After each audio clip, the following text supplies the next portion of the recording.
Hey, you're looking fabulous today. You're still trying to make up your mind? Engineering, non-engineering? Such a crossroad, isn't it?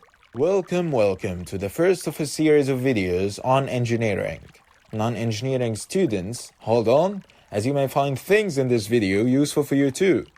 I'm Adam and I've been an engineer for a long time.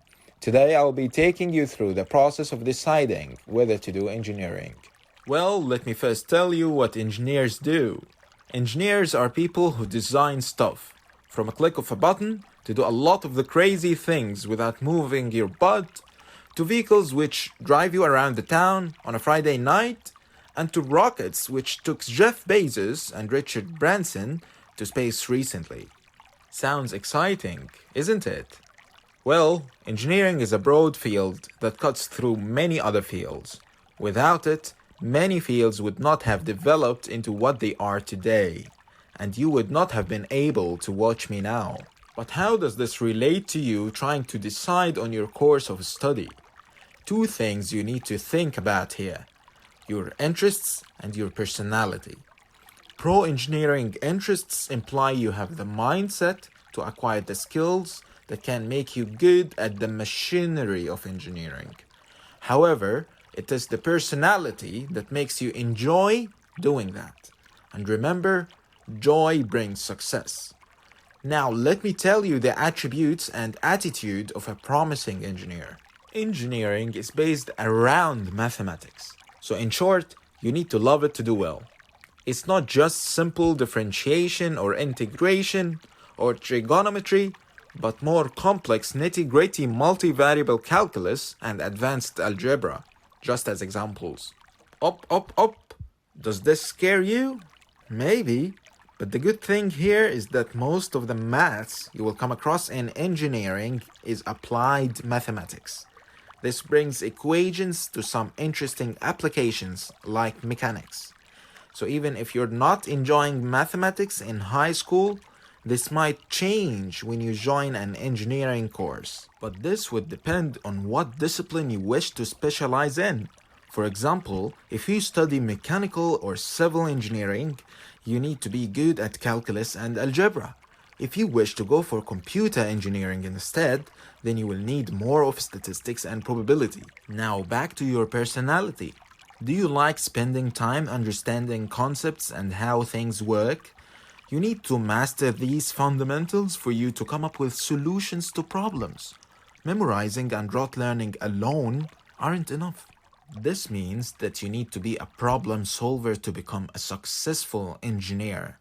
Once you become one, your aim in life would be to continuously improve the world we live in. For example, engineers have been working hard to address the global environmental concerns. From designing climate tracking devices to technologies that help an ocean get rid of its pollutants. Am I getting too excited here? Sorry, excuse my engineering background. Well, saving the world is not as easy as it may sound. It requires a lot of work. Some engineers do field work. Some work mostly in front of computers and some do both. In the 21st century, much of the engineering work is empowered by programming. This involves writing computer codes to model, design, and test solutions in simulations before deploying them in reality. In fact, programming stands behind many advancements across fields. Without it, you won't be able to watch this animation today. Alright, now you think you have validated something and ready to implement it? Great, it's time for field work. Certain engineering courses involve more practical work than others. This is where you put the theory you learned into practice. If you enjoy working with your hands, you will find it interesting to build and make things work. Well, hopefully.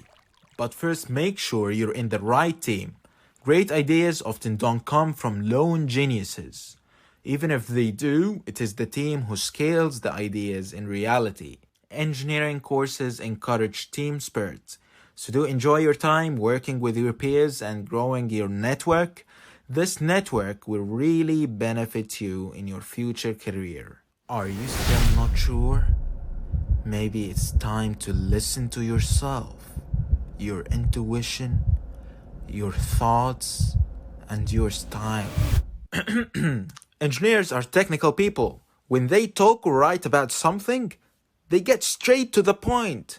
No metaphors, no emotions, no fancy language when documenting the work. Roaming around will just confuse them. Remember that programming made them think more systematically. If you're that kind of person, welcome to the world of engineering. So those are the skills and attributes that can make you do well and enjoy your engineering course. Do a bit of soul searching. If you lack some of these attributes, at least now you know what you got to work on. Watch out for my next video on how to do well in university. That won't be exclusive to only engineering students but also applies to the vast majority.